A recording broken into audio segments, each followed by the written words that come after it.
অনলাইনে কয়েকটা বাংলা বই অর্ডার করেছিলাম। তো আজকে ফাইনালি চলে এসছে। দুটো পার্সেলে এসছে। তো চলো দেখাই তোমাদের কি, কি বই তুললাম।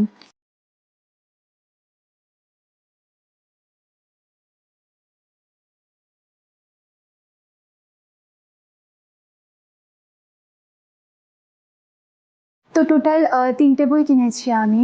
প্রথমেই রয়েছে নীরেন ভাদুড়ির সমগ্র, সৌভিক চক্রবর্তীর লেখা, এটা ২য় খণ্ড। টোটাল ৩ টে গল্প আর একটি উপন্যাস রয়েছে। এটি দ্বীপ প্রকাশনী থেকে প্রকাশিত। তারপরে রয়েছে ১ম প্রতিশ্রুতি, আশাপূর্ণা দেবীর লেখা। এটা ১ম খণ্ড এই সিরিজের। তো এটা মিত্রায়ণ ঘোষ থেকে প্রকাশিত। তো সবশেষে রয়েছে ভীষণই জনপ্রিয় একটা বই, শেষ সময়, সুনীল গঙ্গোপাধ্যায়ের লেখা। এখানে ১৮৪০ থেকে ১৮৭০ খ্রিস্টাব্দের মধ্যে বাংলা সমাজের যে রূপ ছিল তার পটভূমিকার উপর ভিত্তি করেই লেখক এই পুরো উপন্যাসটি রচনা করেছেন। তো বইটি আনন্দ পাবলিশার্স থেকে প্রকাশিত হয়েছে। তো মোট ৩ টে বই আমি অনলাইন থেকে কিনে ফেলেছি। তো দেখা হচ্ছে পরের ভিডিওতে। Bye bye.